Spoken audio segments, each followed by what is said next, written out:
Hello students, welcome back again in solution chapter. बेटा solution chapter में हम अपने प्रीवियस लेक्चर में फर्स्ट कॉलिगेटिव प्रॉपर्टी को डिस्कस किया था and that was relative lowering in vapour pressure. आज का हमारा टारगेट रहेगा कि हम अपनी दूसरी और तीसरी कॉलिगेटिव प्रॉपर्टीज जो है elevation in boiling point and depression in freezing point, इनको डिस्कस करें। चलो फिर स्टार्ट करते हैं बेटा आज का lecture, that is lecture of solution colligative properties. तो आज हमारे पास सेकेंड कॉलिगेटिव प्रॉपर्टी है, second, that is elevation in boiling point. Elevation in boiling point. अगर हम बात करें एलिवेशन इन बॉइलिंग पॉइंट की बेटा, तो हम क्या कहते हैं, देखो सबसे पहले आपको यह समझना जरूरी है कि बॉइलिंग पॉइंट होता क्या है। बॉइलिंग पॉइंट को अगर हम डिस्कस करें तो हम ये कहेंगे बेटा, बॉइलिंग पॉइंट क्या है हमारा, व्हेन या it is that temperature at which vapour pressure of any liquid is equal to the atmospheric pressure।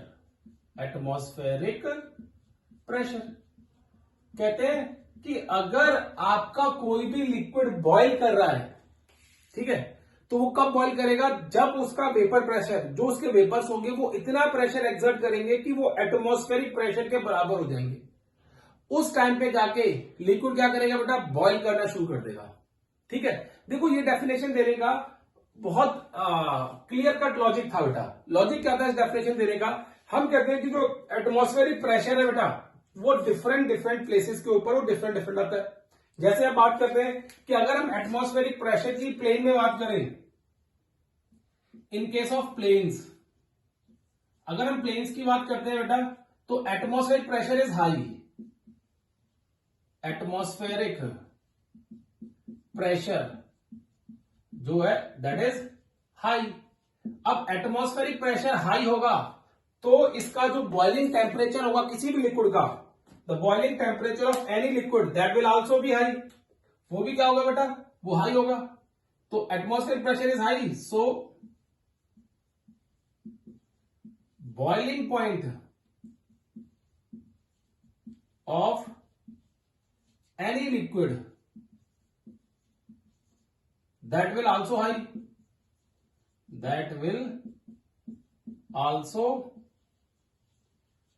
बेटा, वो क्या होगा, हाई होगा।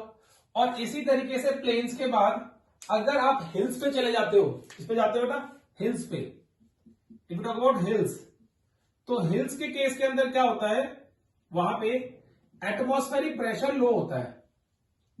Atmospheric pressure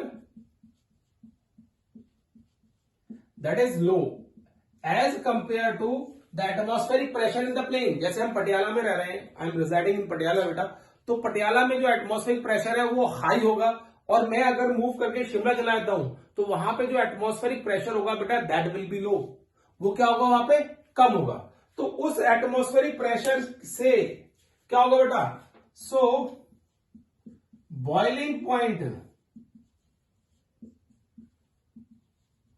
of any liquid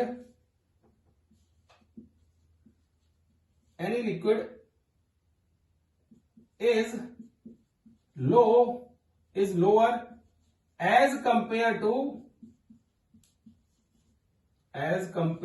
to in planes। ठीक है बेटा, इन कंपैरिजन में अगर हम प्लेन्स की बात करें, पटियाला की बात करें, तो पटियाला के कंपैरिजन में बॉइलिंग पॉइंट जो होगा वो क्या होगा बेटा, कम होगा वहां पे। ठीक है, अब देखो ये जो बात बता रहा हूं इसका बहुत लॉजिकल एक्सप्रेशन है, बहुत लॉजिकल बात बताऊंगा आपको एक और। वो क्या होती है, आप देखोगे ज्यादातर जितने भी हिल स्टेशन होते हैं वहां पे जितनी भी वेजिटेबल्स को कुक किया जाता है बेटा, वो प्रेशर कुकर के अंदर कुक करते हैं, ताकि एटमॉस्फेरिक प्रेशर की जो एटमॉस्फेरिक प्रेशर लग रहा है बेटा वो क्या हो जाए, उससे कट ऑफ हो जाए। और जो सब्जी है आपकी वो अच्छी तरीके से कुक हो जाए, क्योंकि वहां पे हिल्स के ऊपर एटमॉस्फेरिक प्रेशर लो होने के कारण बॉइलिंग पॉइंट ऑफ लिक्विड या वाटर कम हो जाता है। तो जो हमारी सब्जी है वो एक पर्टिकुलर टेम्परेचर पे जाके पकती है बेटा, उसको पर्टिकुलर अमाउंट ऑफ हीट चाहिए होती है। वो हीट फिर अगर आप किसी ओपन कंटेनर में पकाते हो तो वो हीट उसे बहुत स्लोली मिलती है, लेकिन अगर प्रेशर कुकर में पकाते हैं तो वो हीट उसे बहुत इजीली मिल जाती है। तो इसलिए अगर आप कहते भी हैं, अगर आपसे कोई पूछता भी है कि यार जो हिल्स होते हैं या हिल स्टेशन वगैरह होते हैं वहां पे मैक्सिमम चीजें जो कुक की जाती हैं they are in pressure cooker, why? Because वहां पे एटमॉस्फेरिक प्रेशर कम होता है, और एटमॉस्फेरिक प्रेशर कम होने के कारण लिक्विड का बॉइलिंग पॉइंट भी क्या होता है बेटा, कम हो जाता है। और लिक्विड का बॉइलिंग पॉइंट कम होने की वजह से सब्जी को, जो वेजिटेबल है या चिकन है, मटन है, कुछ भी है, उसमें क्या होता है बेटा, उसको पर्टिकुलर लेटेंट हीट चाहिए होती है, वो उसको बहुत देर में मिल पाती है if you cook that thing in open container बेटा। तो इसलिए हिल्स पे क्या करते हैं, जनरली हम प्रेशर कुकर यूज करते हैं for cooking of any vegetable. Done. तो ये आ गया। तो एलिवेशन इन बॉइलिंग पॉइंट, हमने सबसे पहले बताया कि बॉइलिंग पॉइंट है क्या। तो बॉइलिंग पॉइंट वो टेम्परेचर है जिस टेम्परेचर के ऊपर vapour pressure of the liquid is equal to atmospheric pressure. आप खुद सोच के देखो बेटा इस बात को, जो डेफिनेशन में लिखा है, ये लिक्विड है और इसके ऊपर एटमॉस्फेरिक प्रेशर लग रहा है। ये लिक्विड यहां से ऊपर बाहर कैसे जाएगा, जो इसके ऊपर एटमॉस्फेरिक प्रेशर लग रहा है बेटा, अगर ये उसको ओवरकम करता है तो, ठीक है ना। अगर देखो प्रेशर लगा रहा है, लिक्विड का प्रेशर लग रहा है, तब ये एटमॉस्फेरिक प्रेशर ऊपर जाएगा ना, तो ये लिक्विड बॉयल होना शुरू होगा, ठीक है ना। तो वही केस है, this the true definition of boiling point. अब जो हमारा पॉइंट है बेटा आज का, जो क्वालिटेटिव प्रॉपर्टी है, उसका नाम है elevation in boiling point. Elevation का मतलब होता है बॉइलिंग पॉइंट का बढ़ जाना। अब ये बॉइलिंग पॉइंट कैसे इंक्रीज करेगा, इसकी बात करते हैं। देखो हमने कल भी बात की थी बेटा, यहां पे take non volatile solute, take non-volatile solute B in a specific liquid A। अगर आप किसी भी लिक्विड के अंदर, प्योर लिक्विड के अंदर अगर नॉन वोलेटाइल सोल्यूट ऐड कर रहे हो, if you are adding non volatile solute to any specific liquid, ठीक है, किसी भी स्पेसिफिक लिक्विड के अंदर, तो what will happen over there बेटा, क्या होगा उस केस के अंदर। अब देखो यहां पे सुनो ध्यान से, boiling point,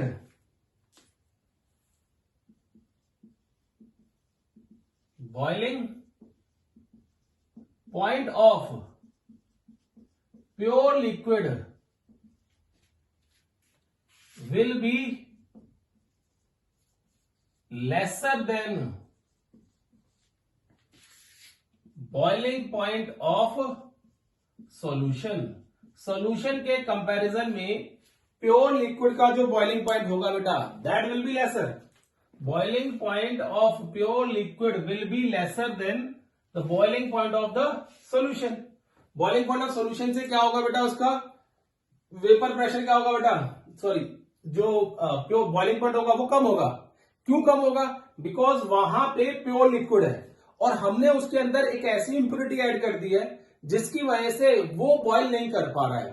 that solution need, that solvent need more heat to boil, ठीक है। तो इसीलिए हम बोलते हैं कि जब आप कोई नॉन वोलेटाइल सॉल्यूट ऐड करोगे किसी भी स्पेसिफिक लिक्विड के अंदर, तो क्या होगा बेटा, उस सॉल्यूशन का after mixing non volatile solute in a pure liquid, ठीक है, क्या होगा, बॉइलिंग पॉइंट इंक्रीज कर जाता है बेटा, क्लियर केस। अब देखो उसी के लिए अगर मैं आपको ग्राफिकली शो करूं किस तरीके से इंक्रीज होता है, तो हम इस तरीके को शो कर सकते हैं। यहां पे लिख दिया प्रेशर और टेम्परेचर के बीच में हमने ग्राफ ड्रॉ किया है, प्रेशर वर्सेस टेम्परेचर, ठीक है बेटा। और हमने एक लाइन ली, इसको शो कर दिया कि भाई यहां पे एटमॉस्फेरिक प्रेशर है, दिस इज एटमॉस्फेरिक प्रेशर इतना है, कितना है, इस लाइन के बराबर, this is the atmospheric pressure. Done. अब मैंने क्या किया बेटा, एक प्योर लिक्विड लिया और उसको बॉईल करना शुरू किया। देखो उस लिक्विड का कुछ ना कुछ तो टेम्परेचर होगा स्टार्टिंग में, फिर हमने क्या किया, उसको बॉईल करना शुरू किया। तो बॉईल करते करते करते करते करते बेटा इस पॉइंट पे जाके वो लिक्विड क्या हो गया, उस लिक्विड का वेपर प्रेशर किसके बराबर हो गया, एटमॉस्फेरिक प्रेशर के। तो this is the boiling point T B naught, this is the boiling point of pure liquid. ये क्या बेटा हमारे पास प्योर लिक्विड है, तो इस प्योर लिक्विड का ये बॉइलिंग पॉइंट आ गया टी बी नॉट।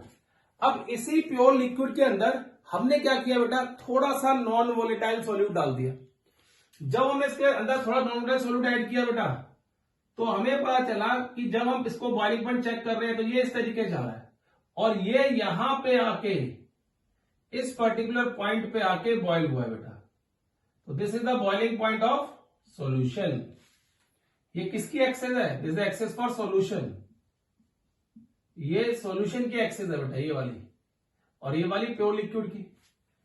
अब देखो हम क्या कह रहे हैं यहां पे, जो प्योर लिक्विड था उसका बॉइलिंग पॉइंट कम था, लेकिन जैसे ही उस प्योर लिक्विड के अंदर हमने थोड़ी सी इंप्योरिटी ऐड की, नॉन वोलेटाइल सॉल्यूट ऐड किया बेटा, तो क्या हो गया, उसका बॉइलिंग पॉइंट इंक्रीज कर गया।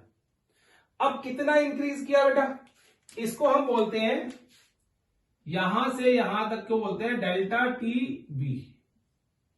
ठीक है, this delta T B is known as elevation in boiling point, elevation in boiling point, what we call it, कि इतना बॉइलिंग पॉइंट बढ़ गया है। This elevation in boiling point, this elevation in boiling point is equal to, अगर मैं लिखूं बेटा यहां पे डेल्टा टीबी की वैल्यू, तो मैं कुछ इस तरीके से शो करूंगा। डेल्टा टीबी की वैल्यू देखो, delta TB is equal to TB minus TB not. ये आता है आपके पास elevation in boiling point by adding non volatile solute to pure liquid. जब प्योर लिक्विड के अंदर नॉन वोलेटाइल सॉल्यूट ऐड कर देंगे तो उस तरीके से यहां पे एलिवेशन इन बॉइलिंग पॉइंट आ जाता है बेटा। ठीक है, अब सुनो ध्यान से बात, जो बहुत इंपॉर्टेंट बात है बेटा यहां पे। ठीक है, क्या बात है, देखो अगर आपसे कोई पूछे कि इन दोनों में से, प्योर लिक्विड और सॉल्यूशन में से वेपर प्रेशर किसका ज्यादा होगा, तो आप क्या कहोगे, प्योर सॉल्वेंट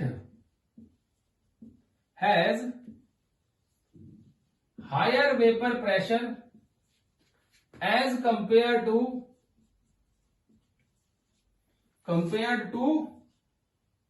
सॉल्यूशन।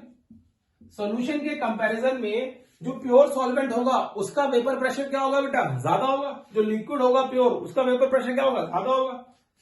तो इसी तरीके से हम क्या बोल सकते हैं, delta P change in vapour pressure, change in vapour pressure किसके इक्वल होता है बेटा, that is P naught, P A naught minus P S. This is known as lowering in vapour pressure, lowering in vapour pressure, ये आ गया बेटा। अब ये जो लोअरिंग इन वेपर प्रेशर होता है, that lowering in vapour pressure is directly proportional to the mole fraction of solute B. ठीक है, कितना वेपर प्रेशर कम होगा वो ये डिपेंड करेगा इस बात के ऊपर कि सॉल्यूट के कितने मोल हैं किसी भी सॉल्यूशन के अंदर। जितने ज्यादा मोल होंगे उतना लोअरिंग इन वेपर प्रेशर ज्यादा होगा, जितने कम मोल होंगे उतना लोअरिंग इन वेपर प्रेशर क्या होगा बेटा, कम होगा। क्लियर है केस। हमने क्या बोला, हमने ये बोला कि delta T B is directly proportional to P is directly proportional to chi B. Chi B is the mole fraction of solute, is our mole fraction of solute, mole fraction of solute है। तो delta P जो है lowering in vapour pressure is directly proportional to mole fraction of solute. अब आपको पता है pressure और boiling point का दोनों का रिलेशन है कि नहीं है बेटा, बिल्कुल है। हम बोलते हैं change in pressure, delta T is directly proportional to change in pressure. Change in temperature is directly proportional to क्या होता है बेटा, चेंज इन प्रेशर। जितना आप टेम्परेचर चेंज करोगे उतना प्रेशर भी चेंज होगा ना। तो इसलिए change in temperature is directly proportional change in pressure. And from this particular first equation, जो हमने ये वाली मानी है बेटा, इसको फर्स्ट बोल देता हूं मैं, फर्स्ट इक्वेशन। तो फ्रॉम फर्स्ट, ठीक है, मैं क्या लिख सकता हूं बेटा यहां पे, I can write delta T is directly proportional to mole fraction of solute. Delta T change in boiling point, ठीक है बेटा, that is directly elevation in boiling point is directly proportional to the mole fraction of that particular mole fraction of solute के directly proportional आ जाएगा बेटा। अब यहां पे अगर आपको याद हो बेटा, तो mole fraction of solute क्या होता है, chi b is equal to nb upon na plus nb। Now this is approximately equal to, क्योंकि सॉल्यूशन क्या होगा बेटा, डाइल्यूट। आपको कल ही बताया था कि जितनी भी कॉलिगेटिव प्रॉपर्टीज हैं they all are applicable to dilute solutions, वो सारी की सारी डाइल्यूट सॉल्यूशन के लिए एप्लीकेबल है। तो हमारे पास क्या गया, delta T B is directly proportional to chi B, chi B is equal to NB upon NA plus NB and NB upon NA आपके पास आ गया फॉर डाइल्यूट सॉल्यूशन। आप चाहो तो लिख सकते हो यहां पे हमने ये अप्रोक्सीमेशन के बाद ये क्यों लिखा, तो आप लिख सकते हो डाइल्यूट सॉल्यूशन होते हैं हमारे पास, इसलिए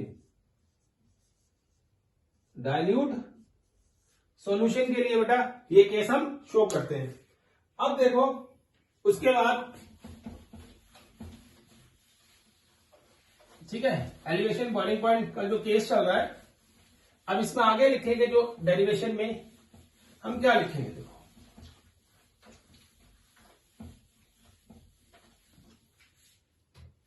हम कहते हैं बेटा इसमें आगे कि जो मोल्स हैं, ठीक है, जो मोल्स दे रखे हैं यहां पे,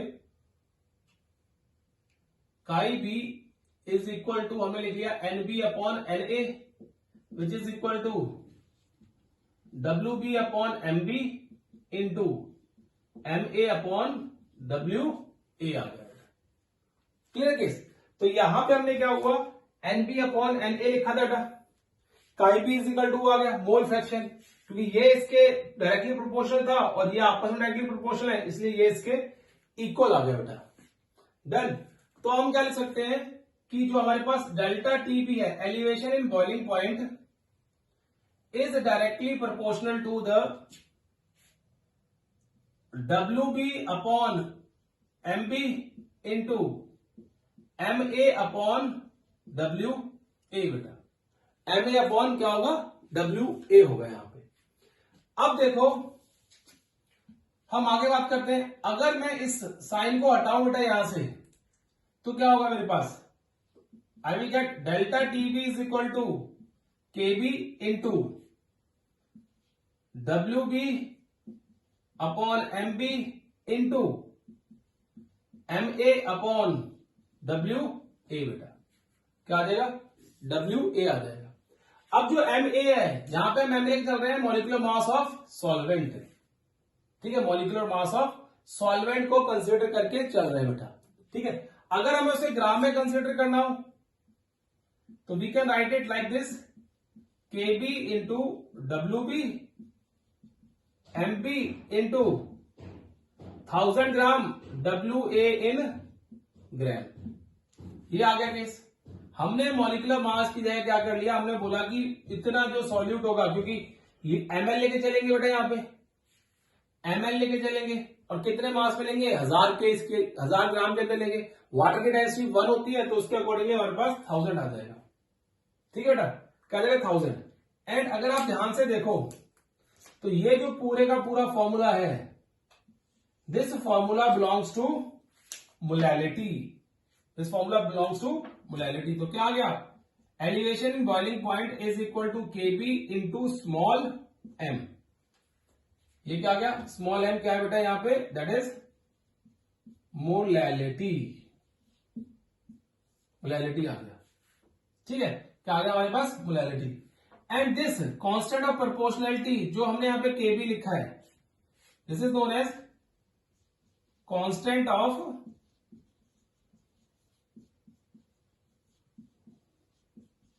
प्रोपोर्शनैलिटी,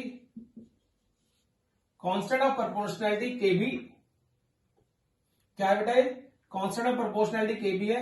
इसके और नाम है, इसको आप मोलर एलिवेशन कांस्टेंट बोल सकते हो, मोलर एलिवेशन कांस्टेंट, और you can also call it ebullioscopic constant, इसको आप इब्यूलियोस्कोपिक कांस्टेंट भी कह सकते हो। Molar elevation constant, ebullioscopic constant या कांस्टेंट ऑफ प्रोपोर्शनैलिटी, तीनों में से आप कोई भी चीज शो कर सकते हो। ठीक है, अब कई बार पूछते हैं कि अगर आपको ये मोलर एलिवेशन कांस्टेंट या इब्यूलियोस्कोपिक कांस्टेंट डिफाइन करना हो तो आप उसको किस तरीके से डिफाइन करोगे। तो आप बोल सकते हो, देखो बेटा वहां पे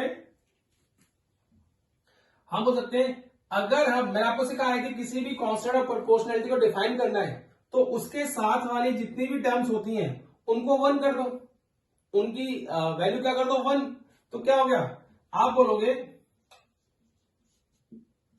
definition of KB.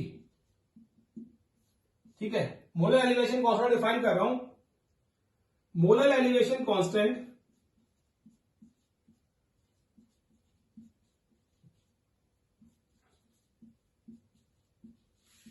is equal to elevation in boiling point when solution has concentration of unity. ये डेफिनेशन है मोलर एलिवेशन कांस्टेंट की, बहुत इजी डेफिनेशन है।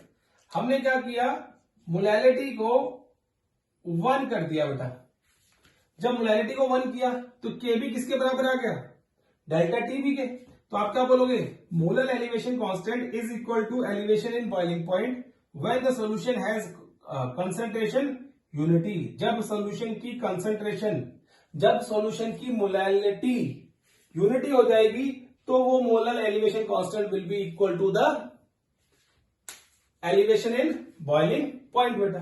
अब देखो इसकी यूनिट्स की बात करते हैं, what are the units of this particular KB. अब मैं ग्राफ रफ कर रहा हूं बेटा, ठीक है, इसकी यूनिट क्या होगी बताएंगे हम आपको पहले।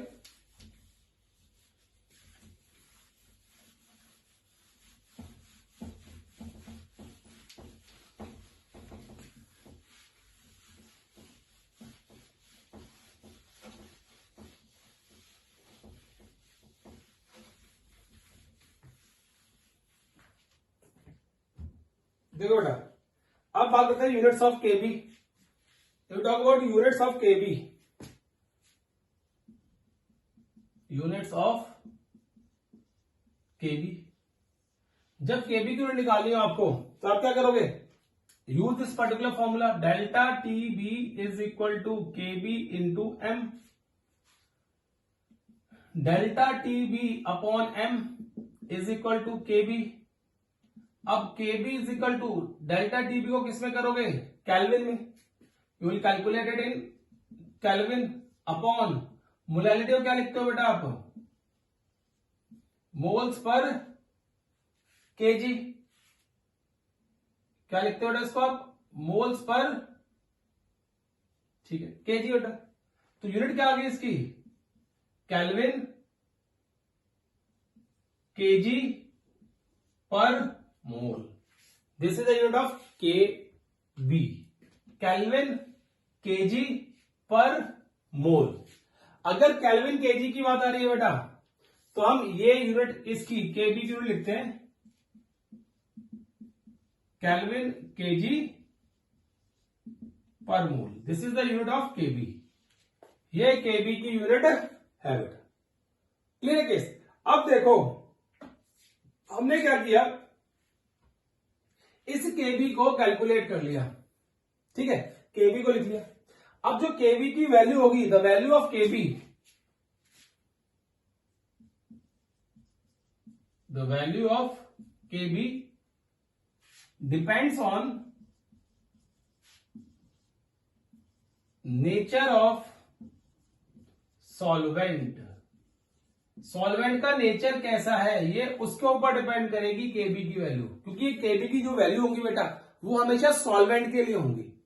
किसके लिए होंगी? सॉल्वेंट के लिए। जैसे अगर हम बात करें इसमें, आपको एक दो केबी की वैल्यू की बात करूं, बताऊं आपको, तो KB for water, KB for water that will be 0.52 बेटा।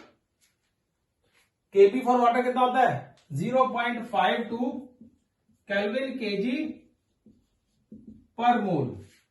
इसी तरीके से KB for benzene C6H6 that is equal to 2.53 kelvin kg per mole.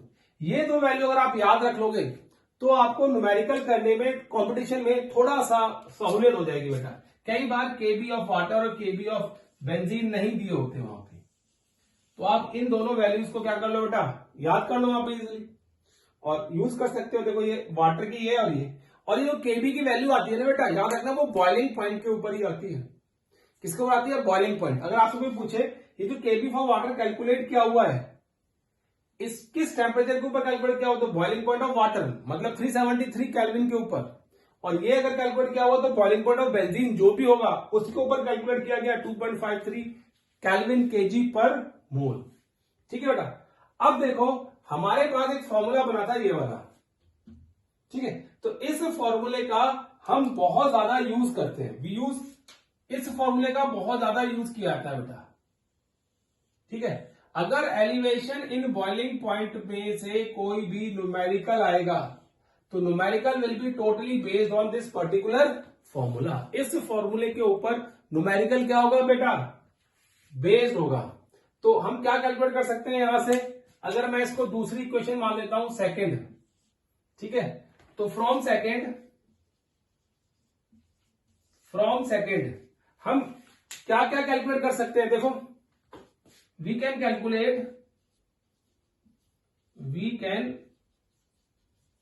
Calculate elevation in boiling point, calculate कर सकते हैं। बॉइलिंग पॉइंट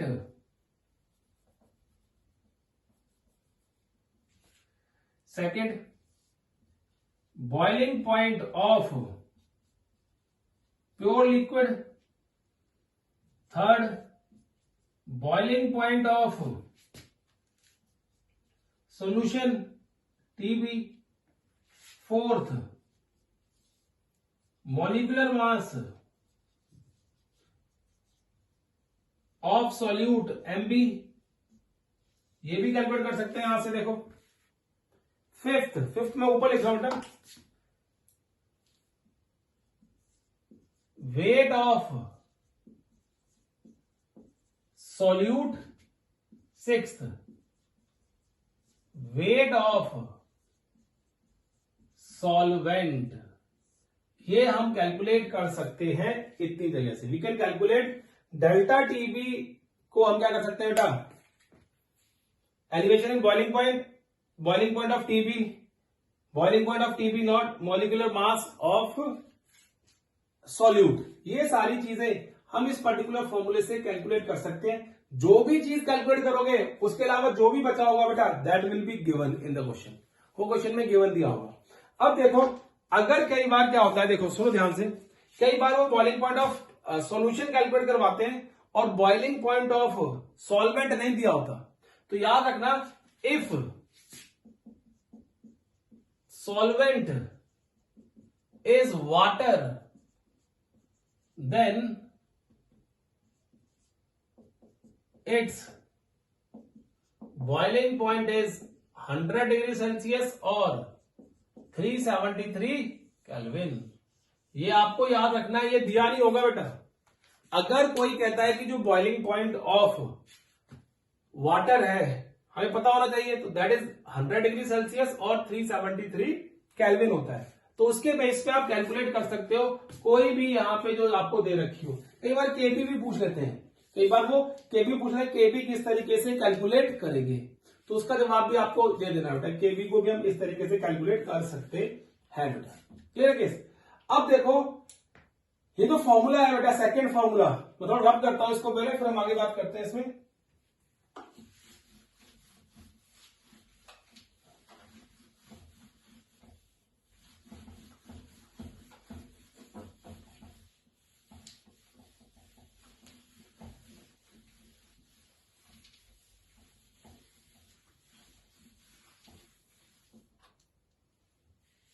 देखो बेटा, ये जो फॉर्मूला लिखा था हमने, delta TB is equal to KB into W B upon MB into 1000 upon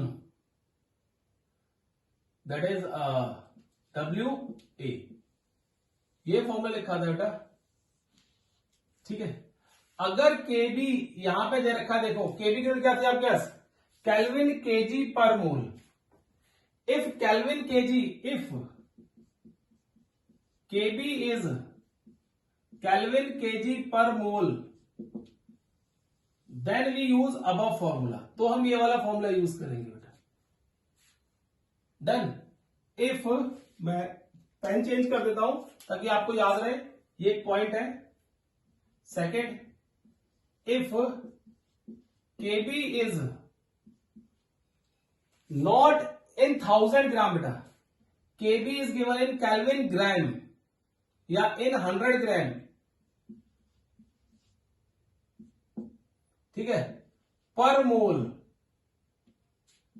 100 ग्राम पर मोल, या ग्राम में दे रखा है बेटा इसको, तो हम क्या करेंगे उस केस के अंदर, then we use formula delta TB KB into W B upon MB into 100 upon W A, फिर हम ये फॉर्मूला यूज करेंगे। फिर क्या करेंगे हम लोग, ये फॉर्मूला यूज करते हैं वहां पे। क्लियर है केस।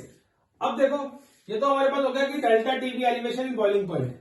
अब कई बार कॉम्पिटिशन पूछते हैं कि केबी को अगर आपको कैलकुलेट करने आ जाए तो केबी को कैलकुलेट करने के लिए वी हैव अनदर फॉर्मूला बेटा, वो कॉम्पिटिशन फाइल के लिए इंपॉर्टेंट है। आप देख लो यहाँ पे कि कॉम्पिटिशन में अगर कई बार पूछ लेते हैं कि किस तरीके से केबी कैलकुलेट किया जाता है, केबी, देखो वहां पे हम फॉर्मूला लगाते हैं बेटा केबी कैलकुलेट करने के लिए। KB is molar elevation constant is equal to molar mass of solvent Ma, R is universal gas constant and TB nought का square, boiling point of pure solvent divided by enthalpy of vaporisation into 1000। This is the formula. ये formula है जिसको हम use करते हैं बेटा। क्या है ये फॉर्मूला है जिसको हम क्या करते हैं, यूज करते हैं। अब देखो इसी फॉर्मूले को कई बार latent heat of vaporisation LV से भी रिप्लेस कर देते हैं। तो क्या होता है latent heat of vaporisation, LV is equal to delta H of vaporisation divided by molecular mass. ठीक है बेटा। तो अब देखो इस केस में क्या बन जाएगा फिर formula, KB is equal to R TB nought का square divided by LV into 1000। तो फिर आप if latent heat is given then you will have to use this particular formula. If enthalpy of vaporisation is given then you have to use this particular formula. ठीक है ना, तो यहां लिख देता हूं एंथैल्पी ऑफ वेपराइजेशन, क्या है ये, एंथैल्पी ऑफ वेपराइजेशन। ठीक है बेटा, और लेटेंट हीट ऑफ वेपराइजेशन जो है वो LV है हमारे पास। तो इस तरीके से हम एलिवेशन इन बॉइलिंग पॉइंट का जो टॉपिक है और जो न्यूमेरिकल आएगा बेटा, उस तरीके से हम इसको सॉल्व कर सकते हैं वहां पे। ठीक है, अपने सेकंड लेक्चर में आज बेटा हम क्या करेंगे, डिस्कस करेंगे depression in freezing point and then we will see the applications of depression in freezing point and elevation in boiling point. Till then take care and bye bye बेटा।